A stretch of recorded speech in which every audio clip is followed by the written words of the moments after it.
नमस्कार, स्वागत है आप सभी का जी न्यूज पर। आपके साथ मैं हूं पूर्णिमा मिश्रा। बुलेटिन की शुरुआत एक बड़ी खबर के साथ हम कर रहे हैं। भारत में सेना के कैंप्स और साथ ही जो सिक्योरिटी फोर्सेस हैं उस पर हो रहे हमलों को लेकर अब एक नई जानकारी सामने आ रही है।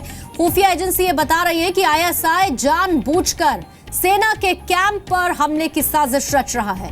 आईएसआई की साजिश है कि सेना अपने कैंप्स की सुरक्षा में फंसी रहे।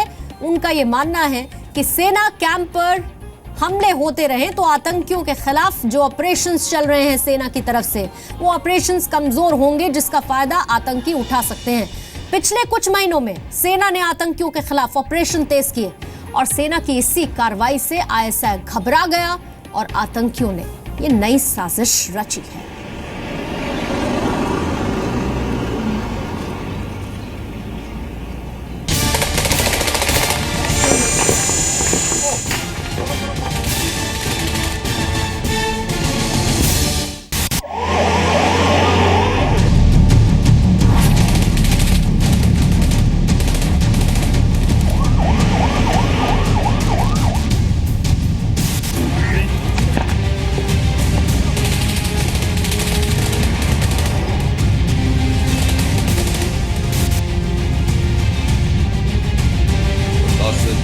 हासिल करने के लिए अपनी और पाकिस्तान आर्मी की पूरी तवानाई इस्तेमाल की।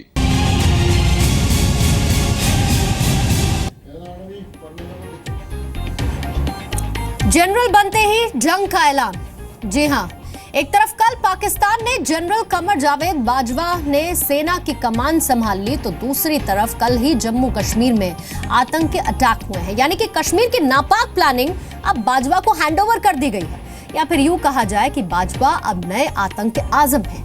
जम्मू के नगरोटा में सेना के ठिकाने पर जो हमले हुए उसमें भारत को 2 ऑफिसर्स और साथ ही 5 जवानों की कुर्बानी देनी पड़ी। वैसे तो 3 आतंकी मार गिराए गए, लेकिन यह भारतीय सेना को बंधक बनाने जैसी स्थिति थी।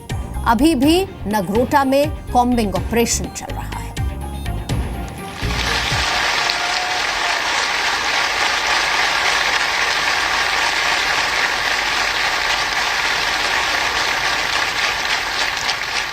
तीनों हज़ार जनरल राहिल शरीफ ने पाक फौज की कमान बाज़ाब्ता तौर पर chief of army staff General Qamar Javed Bajwa Hilal Imtiaz military को सौंप दी है।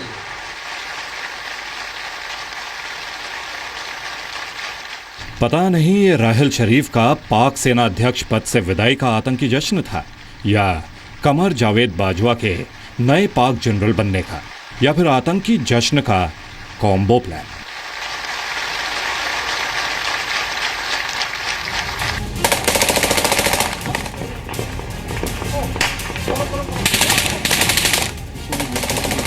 लेकिन पाकिस्तान के रावलपिंडी सेना हेडक्वार्टर का जम्मू कश्मीर में आतंक से कनेक्शन एक बार फिर उजागर हुआ है। जिस दिन पाकिस्तान में सेना की कमान बदली जा रही थी, जम्मू के सांबा में अंतर्राष्ट्रीय सीमा पर और नगरोटा में भारतीय सेना की 16वीं कोर के हेडक्वार्टर पर हमला हुआ।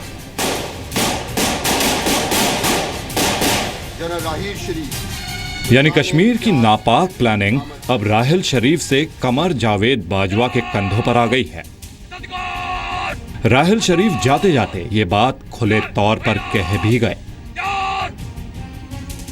बदकिस्मती से हालिया महीनों में मकबूजा कश्मीर में बढ़ती हुई रियासती दहशतगर्दी और भारत के जारहाना इकदामात ने खित्ते के अमन को खतरे में डाल दिया है। मैं भारत पर वाज़ेह करना चाहता हूं कि हमारी तहम्मुल की पॉलिसी को किसी किस्म की कमजोरी समझना खुद उसके लिए खतरनाक साबित होगा। पाकिस्तान के नए सेनाध्यक्ष कमर जावेद बाजवा को पीओके का एक्सपर्ट कहा जा रहा है, और ऐसे में उनकी ताजपोशी के दिन पाकिस्तान के पाले हुए आतंकी भारत पर हमला करें, समझा जा सकता है कि पाकिस्तान ने भारत को कैसे सिग्नल दिया है। ये पाकिस्तान की डेस्परेशन है, फ्रस्ट्रेशन है, और उसी को वो प्रकट कर रहा है। लेकिन वो अपने मंसूबे में कामयाब नहीं होगा। इस प्रकार की ठुक ठुक करते हुए, इस प्रकार के आते हुए वो अपने मकसद में पूरा होगा तो उसकी गलतफहमी है। और भारत इतना कमज़ोर देश नहीं है कि इससे जो वो कमज़ोर होगा उसको समझना चाहिए। अगर नहीं समझेगा, जिस भाषा में वो हमसे बात करेगा उसी भाषा में जवाब दिया जाएगा। सितंबर में उरी अटैक के बाद भारत ने पीओके में घुसकर सर्जिकल स्ट्राइक की।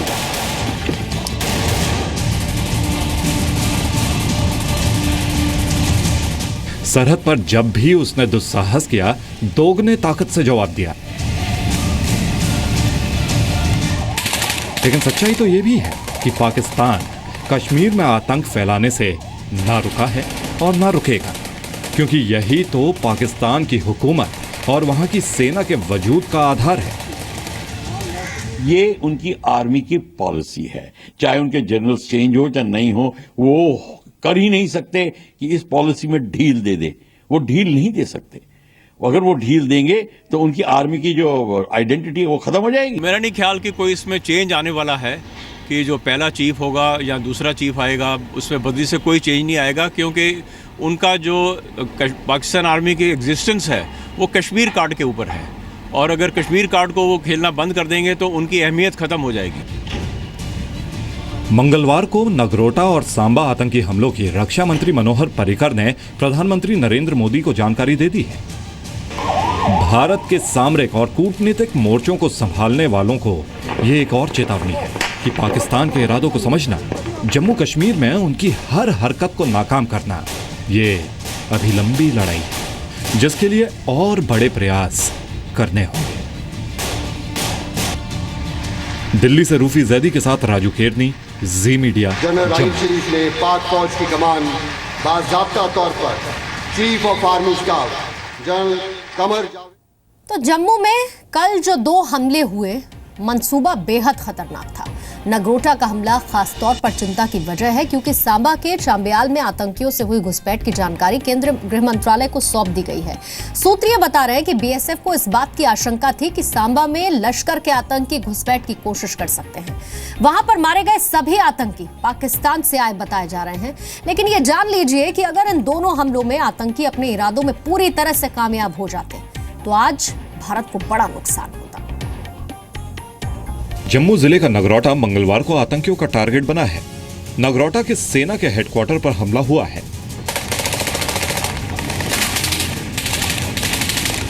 यह हमला उरी आर्मी कैंप पर हमले से सिर्फ इस मायने में छोटा है क्योंकि भारत को उतने बड़े पैमानों पर अपने वीर जवानों को खोना नहीं पड़ा।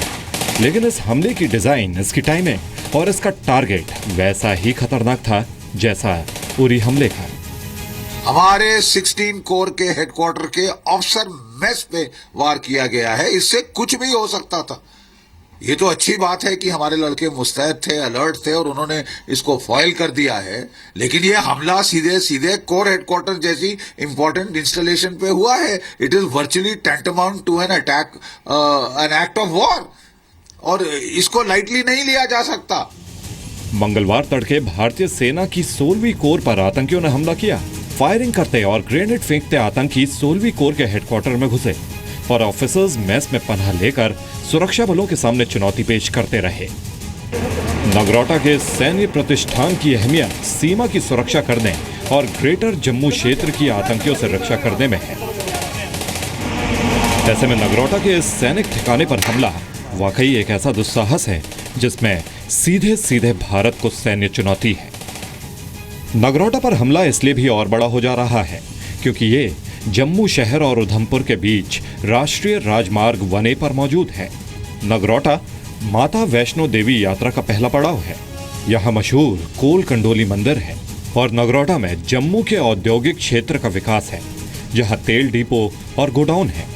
देखिए, नगरोटा तक आ जाना एक चिंता का विषय है, जो कि आर्मी को जब जो ऑपरेशन खत्म हो जाता है तो उसके बारे में जांच पड़ताल करनी पड़ेगी कि वो नगरोटा तक कैसे पहुंच सके। नगरोटा और जम्मू कोलोकेटेड हैं, साथ साथ हैं।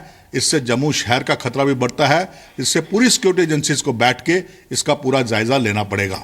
जाहिर है जब हमला हुआ तो पूरे जम्मू क्षेत्र, खासकर वैष्णो देवी यात्रा के लिए सुरक्षा को और अलर्ट करना पड़ा। पुलिस और सुरक्षा की दूसरी एजेंसियों को पहले से ज्यादा मुस्तैद करना पड़ा। कोई अटैक हुआ है, आर्मी के साथ वहाँ पे एनकाउंटर चल रहा है। उसके मद्देनजर हमने कटरा टाउन की सुरक्षा को टाइट किया हुआ है। जो आने जाने वाले रास्ते हैं उन पर सख्त से सख्त चेकिंग हो रही है। नहीं, जहाँ तक असुविधा की बात है वो तो जाहिर सी बात है, थोड़ा बहुत तो कॉपरेट जनता ने भी करना चाहिए। बाकी यात्रा पे इसका उतना असर देखने में ना आया है और ना ही आएगा इसमें। नगरोटा हमले को लेकर कैसी सतर्कता बरती जा रही है, इसका सबूत कटरा के रेलवे स्टेशन पर भी मिला है, जहां हाई अलर्ट कर दिया गया है। कोई भी डर, कोई भी भय नहीं है उस चीज़ के लिए। हमारी मिलिट्री बाहर इतनी अच्छी बंदोबस्त कर रखा है। माता रानी कुछ नहीं होने देगी हमें, हम पूरी तरह महफूज है। हमारी भारतीय सेना है जो हमारी पूरी तरह से मतलब बॉर्डर पे भी और यहाँ रेलवे स्टेशन हर जगह सिक्योरिटी दे रही है। हमारी आर्मी और जम्मू कश्मीर पुलिस ने बहुत अच्छा काम कर रही है यहाँ पे। इनफैक्ट हमने सुबह से ही सभी जो हमारे नाके हैं ऑन वे टू श्राइन सभी अलर्ट किए हैं। मैं खुद भी यहाँ सिचुएशन को मॉनिटर कर रहा हूँ। न सिर्फ जम्मू बल्कि उधमपुर में भी सुरक्षा को कड़ा किया गया है। हाईवे पर गाड़ियों की चेकिंग बढ़ाई गई है। नगरोटा का आतंकी हमला जब हुआ तो सैन्य ठिकाने के आसपास रहने वालों की भी मुसीबत कई गुना बढ़ गई। 5:30 बजे करीब मैं उठा तो उस समय जोर की आवाज़ आई तो हमारी तो खिड़कियां भी हिल गई। मैंने बोला कोई टायर फटा हो गाड़ी का, तो इतनी में देखा तो फायरिंग शुरू हो गई। तो फिर हमें आशंका हुई कि ये तो फायरिंग हो रही है। तो इतने में फौज ने एरिया को घेर लिया। घेरने के बाद में फौज ने बोला कि आप लोग अपने घर में रहिए। हम अंदर ही थे, सोए हुए थे, मगर जब धमाका हुआ तो ऐसा लगा जैसे कि बादल गरजता है ना। मंगलवार को आतंकियों ने जम्मू के सांबा के रामगढ़ सेक्टर में अंतर्राष्ट्रीय सीमा से घुसपैठ की कोशिश की, जिसे बीएसएफ के जवानों ने नाकाम कर दिया। वहां चमलियाल के जंगलों में आतंकियों से मुठभेड़ हुई और 3 आतंकियों को ढेर कर दिया गया। नगरोटा और सांबा के आतंकी हमले पाकिस्तान की आतंक नीति का एक्सटेंशन है, इसमें कोई शक नहीं है। पाकिस्तान हार कर भी भारत को जख्मी करने के अपने पागलपन को नहीं छोड़ना चाहता है। राजू केरनी, जी मीडिया, जम्मू।